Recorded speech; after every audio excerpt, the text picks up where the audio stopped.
I'm so excited. I get to sit down with a new friend of mine. You're going to get to hear how we met. Welcome, Alexandra. Hi, Lisa. So nice to see you. Hi. Yes. Okay. We have to share the story right off the bat how we hmm became new fast friends recently hmm at the gym. Yeah.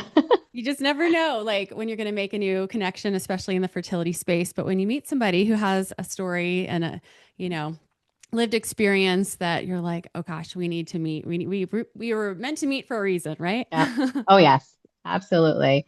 Who knew Um, that the first class that I went to at the gym, and at the end of it, stretching, because it's importance of stretching, that you yeah. would be the last person there too stretching, and that we would start talking and realize we both are part of the IVF infertility world. So Yes. Oh my gosh, I know. Well, I'm so thankful that we met. And when I heard your story, I was like, I have to have you on the podcast because you have, yeah. your path spans a lot of hmm different areas through Yes. IUI, IVF, adoption. We're going to cover all of it and even Yeah. some other surprises you'll hear in this conversation. But um yeah, I really would love for you to just kind of open up and share like, your path to motherhood, when it began, and even your background because Yeah. your birth story is really unique Yeah.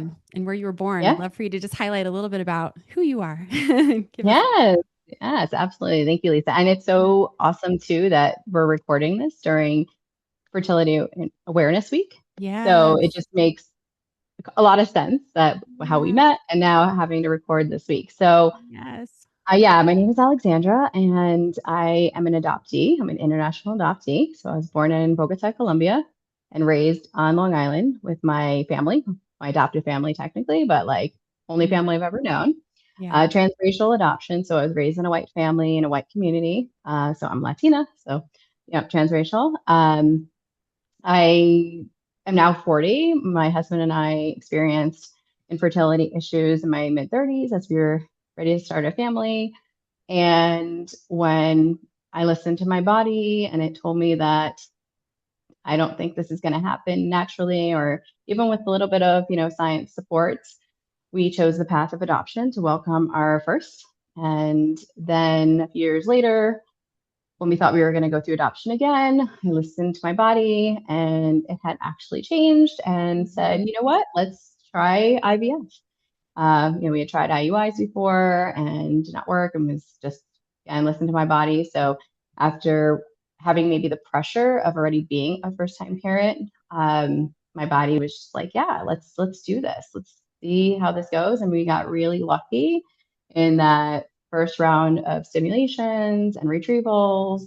We got great embryos, and did the one transfer and was really lucky for it to take. So we welcomed our second son through IVF. And you have two boys. Yes. How old are they again? My mom has 6 and almost 2, so really in the thick of the boy mom and Yeah. the young age, which is beautiful chaos. Mm. It's just the days are long and the years are short, as Mhm. they say, and it's so true. Yeah. But just so lucky. Just whenever I reflect often of how lucky I am to have them both, and honored to go through both journeys to build our family this way. It's just it's wonderful. Yeah. Well, it's so interesting, right? When we share our stories and we highlight the like there's been years of struggle and disappointment and sadness and grief and like you're on the other side of all of that. And hmm when I first met you and you started sharing like I want listeners to hear a bit of your journey and like what you went through because to reach your two boys now, it was not the easiest path. No. And starting with IUI is what you started with, correct? Yep. And Start did with about a IUI. year. Was that a year of IUI? Yeah, we did about a year, and it Mm-hmm. was just emotionally, physically, mentally, just not something I was ready to continue in terms of like medical fertility, intervention. Mm-hmm. And I was just like, I'm not in the space to do this. IUI was hard enough. There's no way I could have gone through IVF back in 2018, 2019. So we started the journey to adoption in 2019. But yeah, I Yeah. mean, even just some of the intro to IVF, which they call IUI, right? And like those types of like the what is it, the Baster method, I always call it. I can't remember the clinical name Oh, now, but Baster method. you know, then, you know, we tried that too. So like, you know, all those things. It's just like even the intro to it is so stressful and very emotionally tolling, physically tolling, mentally Mm-hmm. tolling, and how to just really reflect in on myself and my body, knowing as a woman, Mm-hmm. right? That's just we have to listen and we have to be guided by that internal intuition and you know just what our body is telling us and the signals it's giving. And Mm-hmm. at the time, it was like, nope, we're not doing this. You can't do this. You know, all the tests were just saying it's unexplained, you know, Mm-hmm. infertility. I did have PCOS, but it wasn't like the traditional symptoms or signs of PCOS. So it was just really unexplained. They're like, we just don't understand it. You know, we don't know why you're not ovulating, and even something as simple as ovulating, right? And just having the signs of what ovulation should be never came, and it's very disheartening and it's really stressful. So yeah, it was just like done. Mm-hmm. We're not moving though to the IVF. That's just nope, we're done. When I learned about your adoption story, starting that path, you know, I was just hearing in my mind so many similar themes of trusting this path. And you've told me, but you had Mm-hmm. to trust the system. It requires a lot of trust, and there's also Mm-hmm. disruptions and often on our fertility paths, there's so many setbacks and unplanned things which you Mm-hmm. experienced. I just invite you to share as much or as little as you want, because those listening might be curious about adoption and Mm-hmm. like, Mm-hmm. how did you even start that process? And Mm-hmm. was it a friend that led you, or being adopted yourself? Did you know, oh, Mm-hmm. this is something I want to explore? Can you share a little bit about that? Yes, definitely. Adoption is something that's close to my heart, not only as an adoptee, but now as an adoptive mom. And I Mm-hmm. have found so much purpose in telling my story and being an advocate for adoptees and adoptive parents. So adoption is definitely not like the cure to fertility, infertility issues. And, you know, that's not. So psychologically, we kind of know that.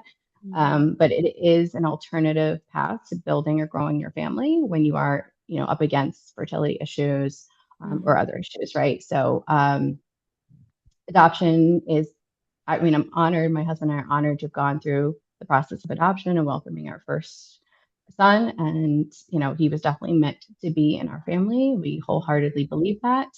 And we, knowing that I trusted my body to say it wasn't going to go through IVF, I had to also trust in what my mind, my head, heart, and guts, you know, both of us were telling us to go towards the route of adoption.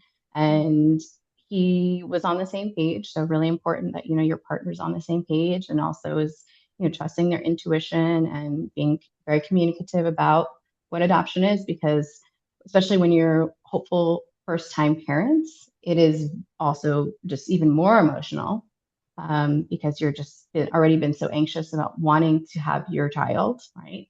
And Mm-hmm. now you have to really let go of the trust or the reins and trust in the system, which is unfortunately not always perfect. And adoption is very complex. It's beautiful. It's hard. It's heartbreaking.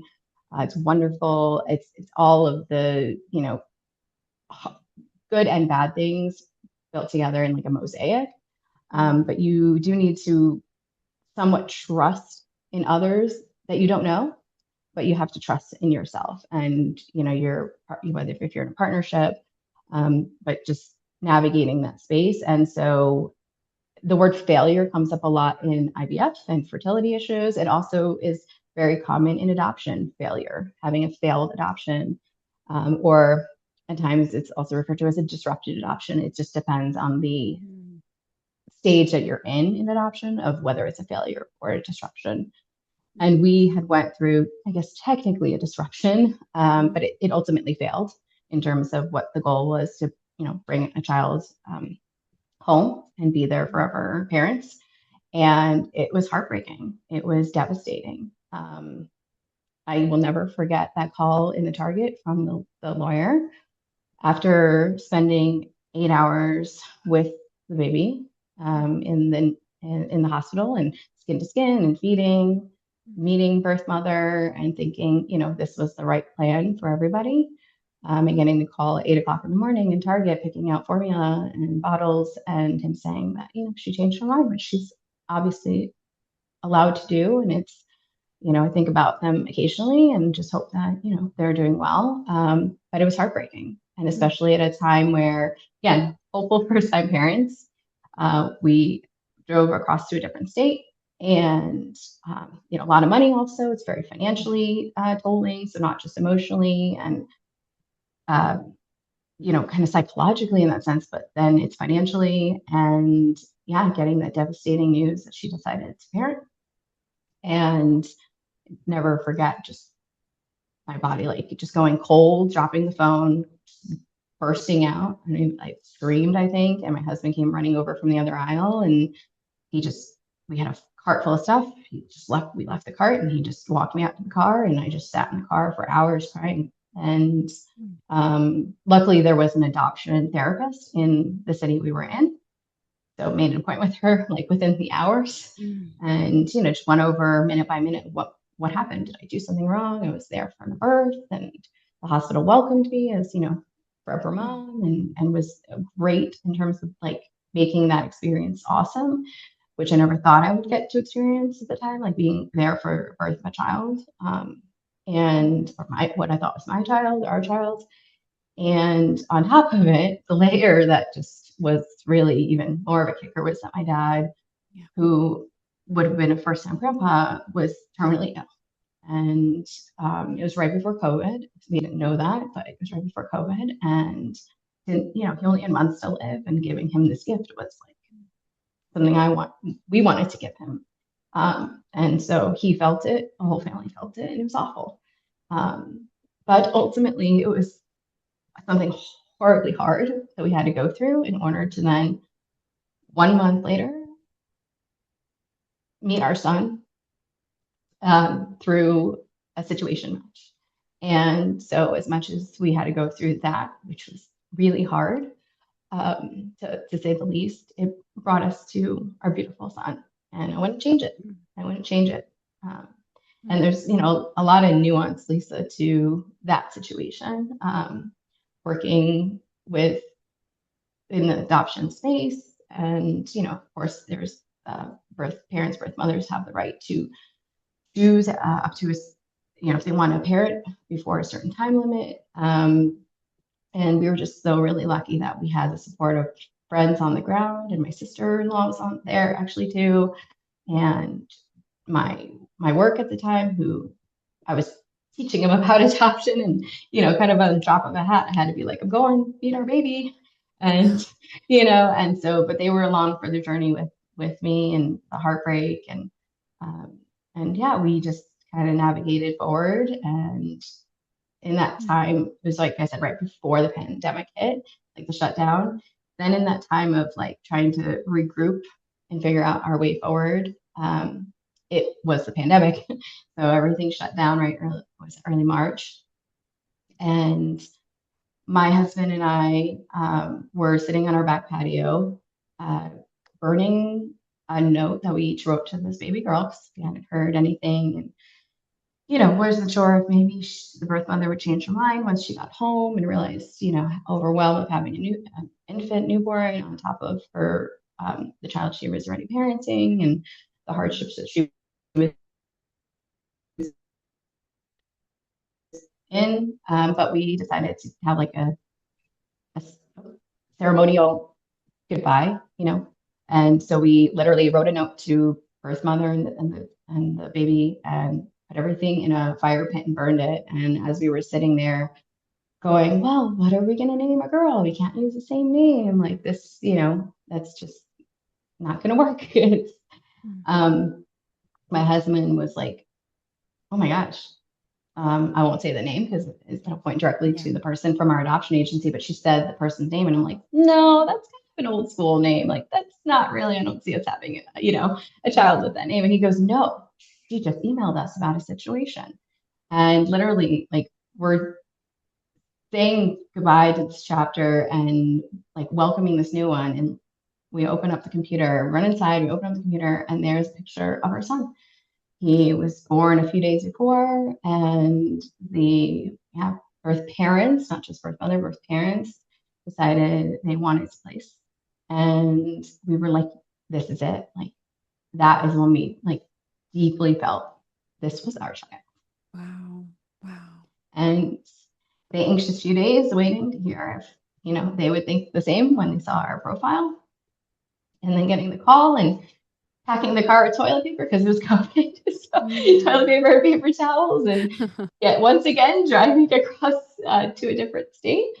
And yeah, a few days later, I'm holding our son in our arms for the first time, and Oh my gosh. just pretty much never letting him go since. Oh gosh. Like just yeah.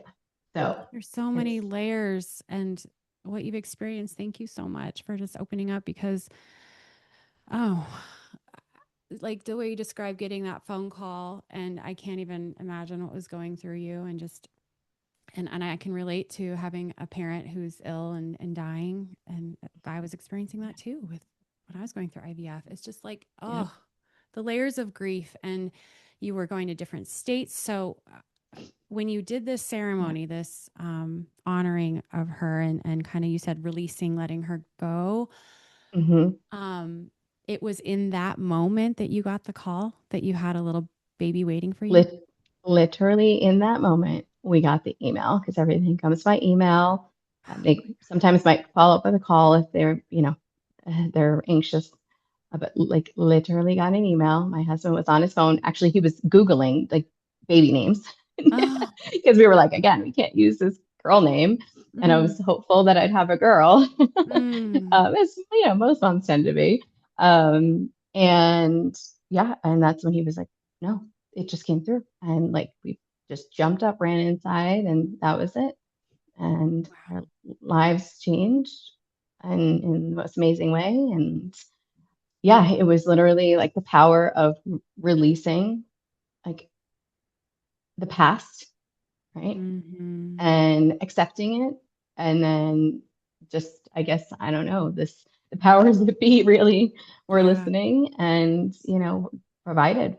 So, and my dad was able to meet his grandson when Mm. he was a few months old. So we then flew to where my parents lived, and we spent a lot of time during COVID with him, Mm. and said farewell to my dad before my son turned one. But it Gosh, was our stories are so similar. Where was yeah. your son born again? What state? He was born in Nevada. He is my lucky Vegas baby. I love that. uh, yeah. Oh, and then hmm your dad, was he across the country, right? He was across the country in Florida. Yep. And Wow. we actually surprised our entire family with the birth Yeah. of our son because everyone was devastated when we had told them what happened with the failed Yeah.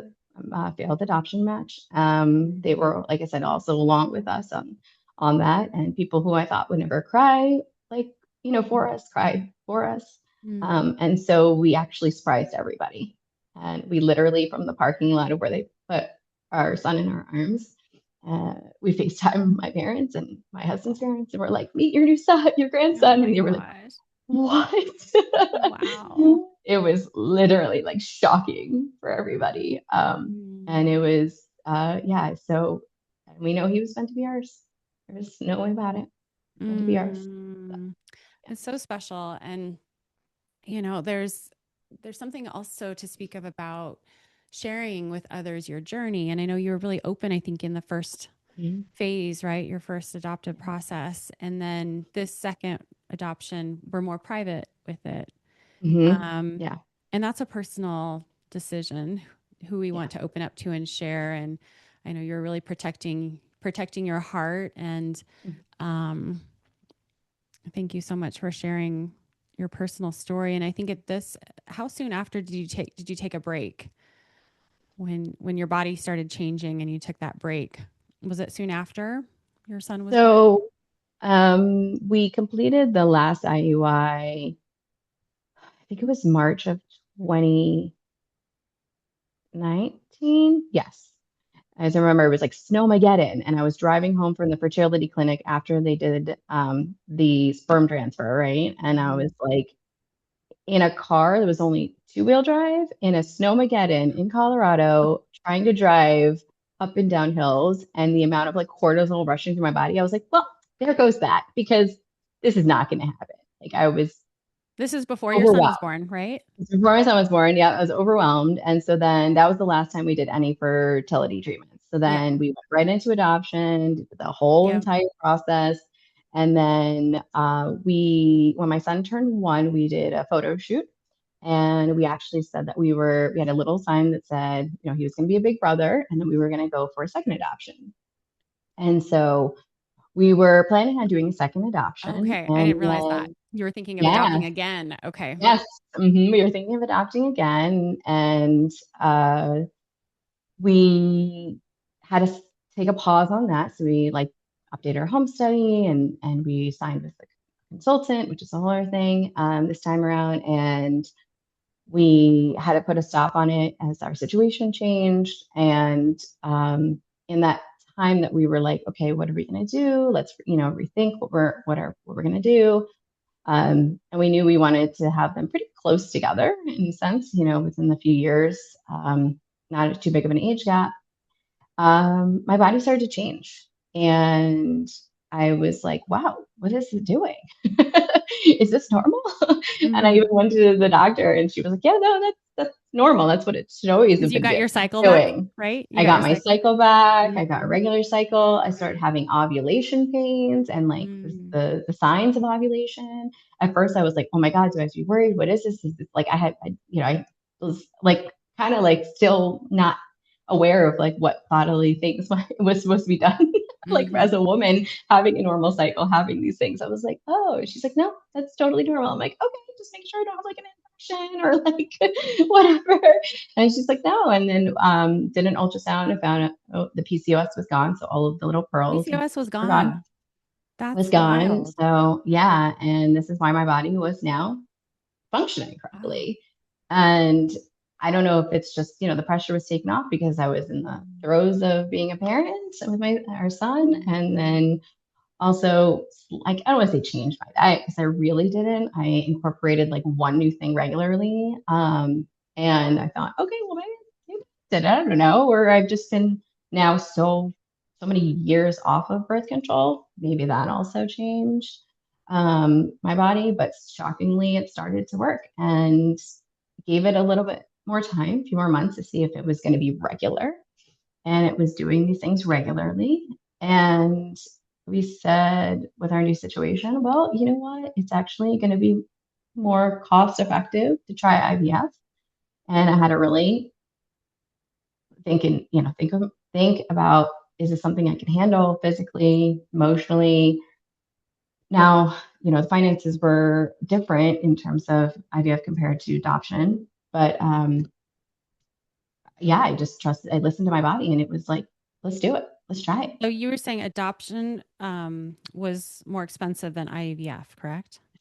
Yeah, it's a lot more Yeah, and a lot of expensive. people might not be aware. I mean, even just prices, I think you Mhm. shared with me, it can range from 50,000 to 75,000. Yeah. Hmm. And that's just the For adoption. adoption itself. But then there's other, I don't know, requirements, fees, the post Yeah. Yeah. placement and finalization fees. Is that how you said Yep. it? Like could Yeah. be So $10,000, right? So I'm like, yeah, generally before, I say generally because every state is different with their requirements and everything, but generally before you even start seeing situations and are like a approved family or parent, potential parent, it's like anywhere from $10,000 to $12,000.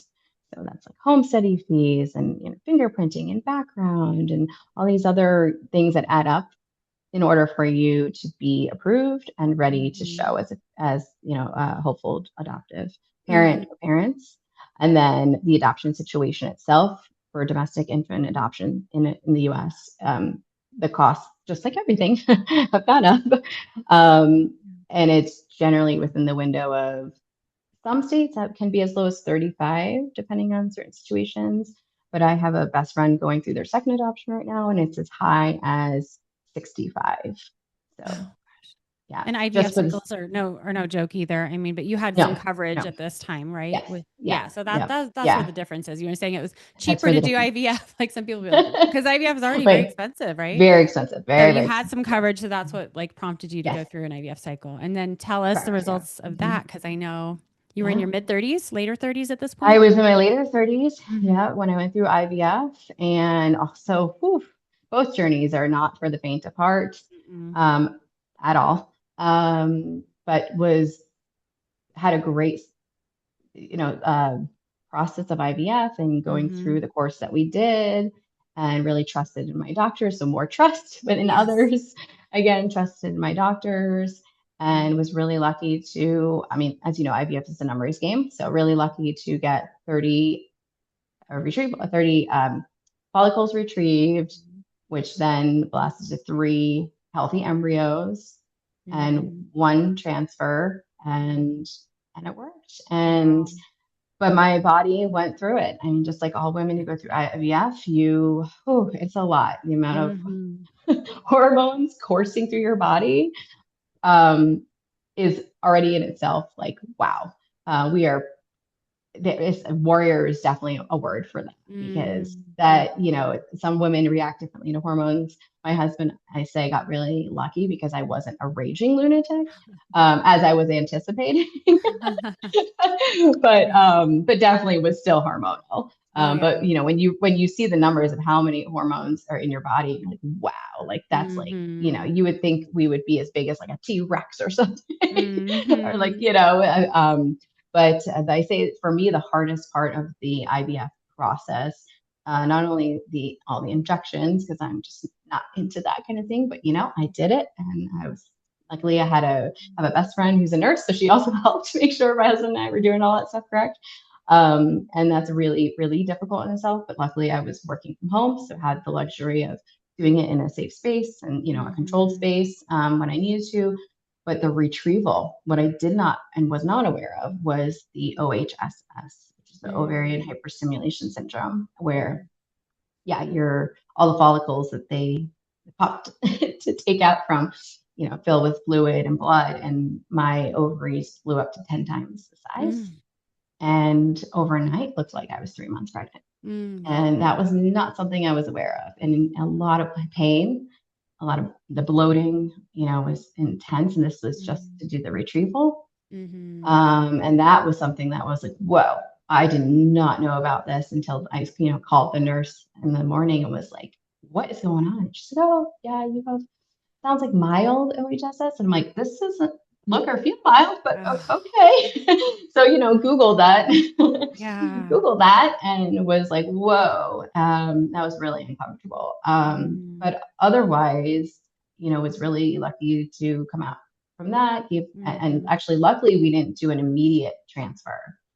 So I said, I want them frozen. I wanted a break before I Three do a embryos, right? transfer. Three embryos and you froze So we them. got three embryos, froze Mm-hmm. them. I was like, I want a break. I need a Mm-hmm. break emotionally, mentally, physically. I Good. need Good a for break. advocating for that. Yes. Yes, yes. And even though they say, a fresh transfer better, I was like, I think it'll be okay. I Well, think, it depends who you ask, right? it's Some people true. say Yeah. frozen transfers, Frozen. but who knows? Oh, that's true. That's true. That's Right. why I Everybody's interview the different. doctors. And That's why I get it from them. exactly. And again, Yeah. it was like, now is like, okay, what's best for me? What do I feel, Yep. and I'm glad Mm-hmm. I had made that choice beforehand.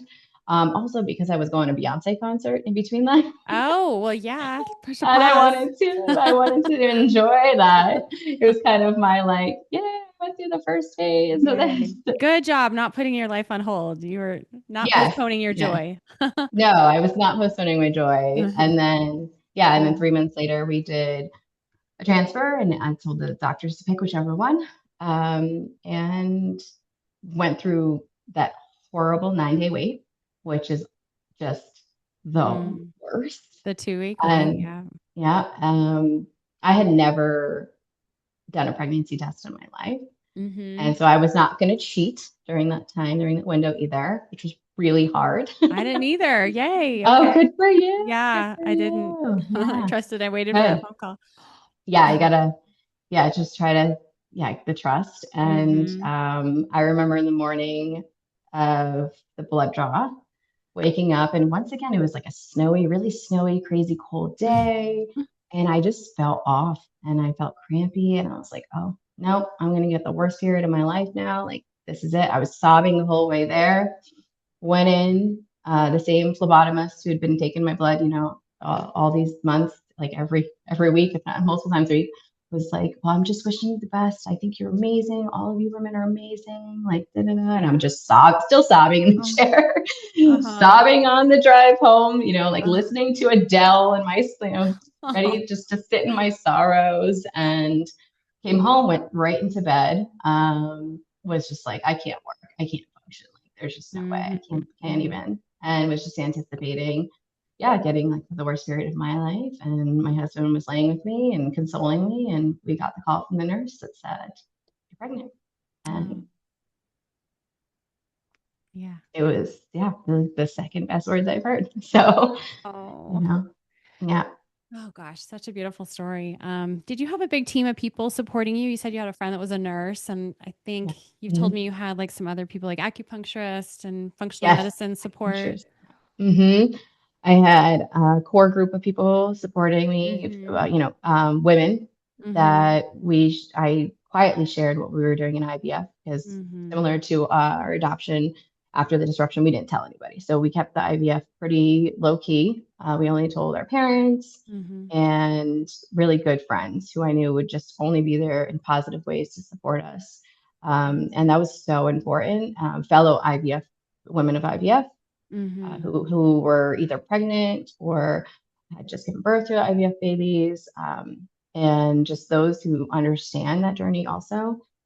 And was very thankful for some great advice Mm-hmm. to go through that. And yeah, a team of not only the medical professionals at the fertility clinic and my OBGYN, who was fantastic, Mm-hmm. but also, yeah, acupuncturist. I had a friend who's a functional wellness Mm-hmm. coach who was sending me supplements and wanting to see all of my results and stuff. So she was a really big help. And then just those who, yeah, coming over to hang out or Yeah. just to distract or just help in any way they could with our son, if we needed to do appointments Yeah. or just whatever it was.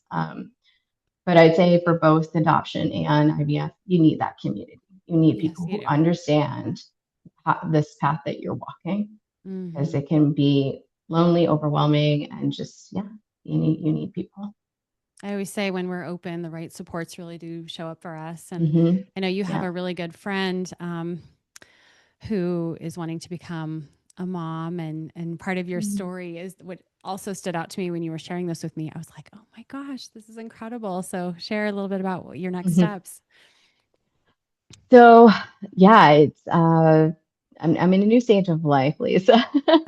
I'm not only am I officially 40, but I am in my post corporate marketing era and in my pivot era, I call it. Mm-hmm. I am now living and really leaning into a life that is to help give back and provide purpose Mm-hmm. and do this with intention. So I am very much leaning into being not only as an adoptee but an adoption advocate. I am working now with a nonprofit here out of Denver called Heritage Camps for Adoptive Families, and they have been doing post adoption support work for 35 years. And honestly, I wish I was a part of their programming, their camp programming, being able to attend as a young child. If I could have attended like the Latin camp, would have been amazing. But my Mm-hmm. family and I have been going for the past few years to their African Caribbean camp with my oldest son. So he is Black and Mm-hmm. Latino. Mm-hmm. And it is just a beautiful community. And I reached out and was like, "Do you need help? This is my background." And they were like, "Yes." And now I'm happy to join the staff. And I'm so excited to spend the summers with fellow adopted families of all different, with their children, all different cultures and background and heritages. And just really excited to meet so many people who have similar journeys, not only of fertility, but IVF and adoption and Yeah. maybe surrogacy and foster. And it's just amazing to hear these stories and see all the love and the support Mm-hmm.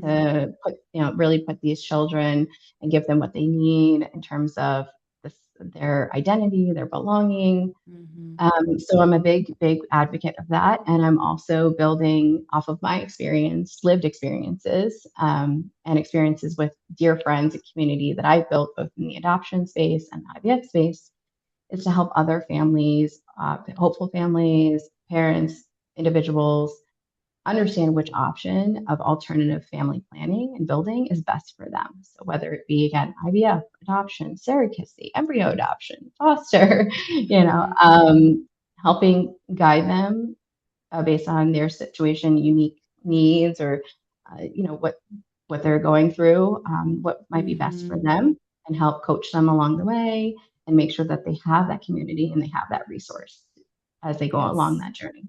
Yeah, I love what you're creating. And it's often from what we've gone through, right? The pain and the struggle and wishing like what we wished existed. And Mm-hmm. you have lived Mm-hmm. through so much to help people gain that clarity to know which step is right. And I was gonna tap back into the question with your friend, um, Mm-hmm. who isn't she wanting to be a solo mom?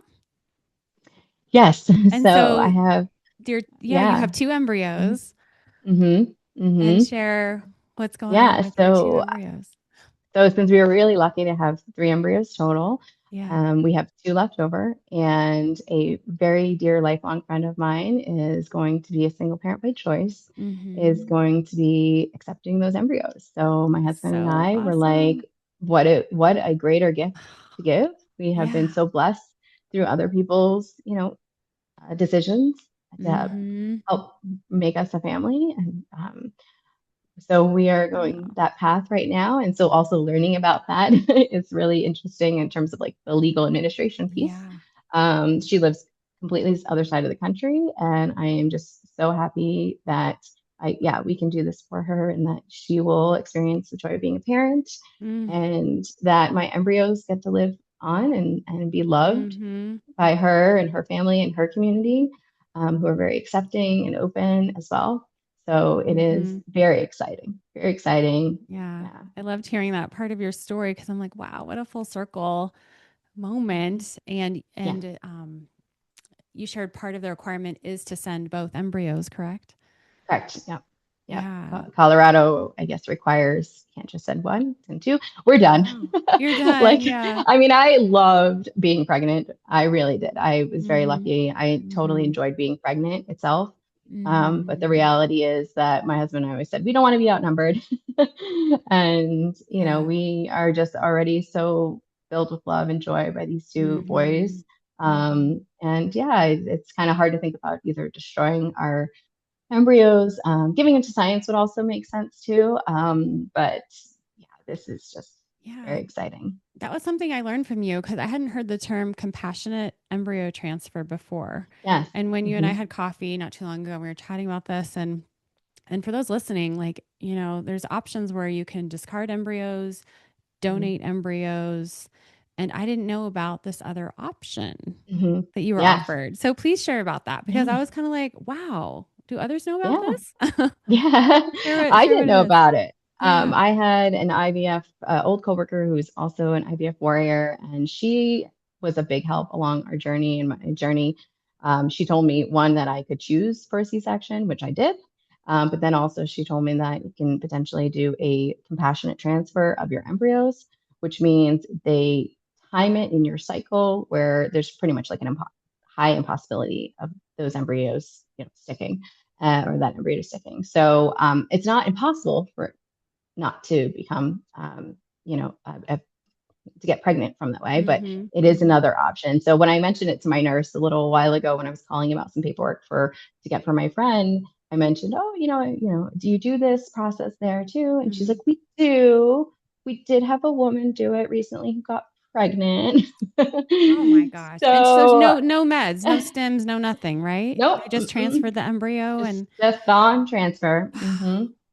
Yeah, and they're supposed huh. to time it in a window in your cycle where again, it's like pretty much impossible to get pregnant. Right. But I guess clearly for some people they were meant to have another child, maybe. Oh I wow. don't know. Yeah. But But I love that so idea of like those cells being they're always a part of you, and when yeah, you you worked transfer. really hard for them. Right. So it's just such a I don't Mhm. know, a really Yeah. special way of staying connected, you know? Yeah, it is. It is. It's kind of like just full circle in a sense, like bringing them back to your body, you know, Mm-hmm. yeah, another way. Yeah, Mm-hmm. Oh my gosh. So your story is just remarkable. That's why I like had to have you on because I'm like, you've lived through all of it with IUI, IVF, adoption, being an adoptee, and then donating embryos. It's like you really do have, you know, quite a lot that you've yeah, gone through. And are there any things that you wish someone had told you, like as you were going down this path? I mean, any reflections of like, if someone's maybe listening and they're just kind of yeah, feeling the struggle, but like I'd love for you to share any thoughts that might be yeah. coming through.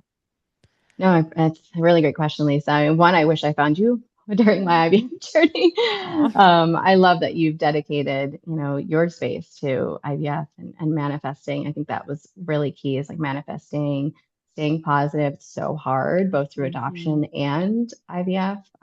But there is power, I believe, in manifesting.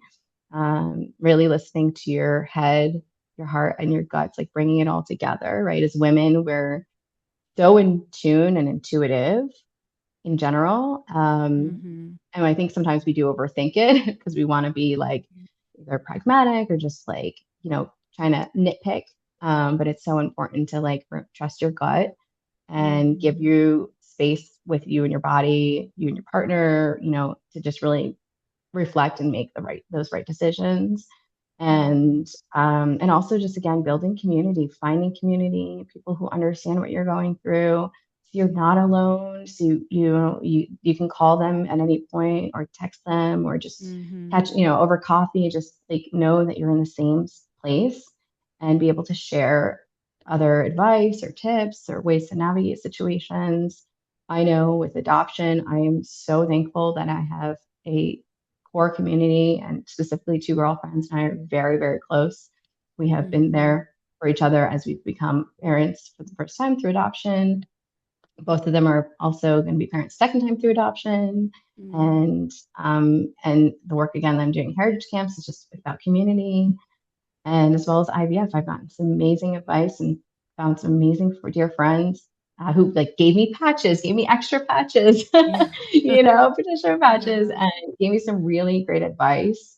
And I'd say like for pieces of advice specifically for both adoption and IVF is tell people that you love that are in your like inner circle what you need from them or maybe what you don't need from them, right? Mm-hmm. Whether it's, maybe if they text you or call you, you don't call back right away. It's like it's not about them, right? It's okay to like Mm-hmm. kind of be selfish in this moment Yeah. and think Mm-hmm. about what's gonna keep your heart and your head at peace as you navigate these paths. So just letting those people know, hey, it's not I don't just because I didn't call you back doesn't mean I'm mad or whatever. Yeah. Like just need that space. I'm just not in the right space, or don't ask me how I'm doing, or maybe ask this instead, like, did you have breakfast? Or, what are you going to do today? Kind of like Yeah. just tell them how they can show up for you and just know that it's not about them right now. It's about you and Yeah. your family or how Yeah. you're bringing the baby into your family, growing your family. And that's okay. Because Mm-hmm. once you have a child in your life, it's not about you. True. Oh, so good. So good. Well, I love that your path has led you to creating this new endeavor and starting a new offering for those who are just kind of really, Yeah. looking for some clarity. Like Yeah. maybe it's adoption, maybe there's so many different paths to parenthood. And Yes. the more people Mhm. in this space who are just leading open heartedly and like you're doing that, I'm just grateful that we're connected Thank and you. I have a new resource that I can share with people, Yeah. you know? Same. Same. Thank you. Oh my gosh. Absolutely. So I'll include all the ways that people can find you. Do you want to share here? Is Sure. Instagram or what would be the best way for people to, if they want to message you, connect with you? Yeah, no, thank you. Just launching my coaching for alternative family building. So you can find me on Instagram at Sonrisa Family Building. So I'm going to be building out the brand of Sonrisa, which means smile in Spanish. And just knowing that like all the paths to parenthood or building, growing your family is not always happy. But at the end of the day, hopefully you're making decisions that do make you like smile and reflect back of like, okay, Mm, this is, I'm going the right direction and I'm seeing the signs. So yeah, at mm-hmm. Sonrisa Family Building is where you can find me, I start talking more about my story and how I can hopefully help others. Oh, so good. Well, thank you so much for this beautiful Thank you, conversation. And Lisa. I'll see you in the gym very soon. Yes. Thank you for keeping me accountable, my gym Of buddy. course. Always. Thanks, Yes. Alexandra. Bye. Thanks, Lisa. Take care.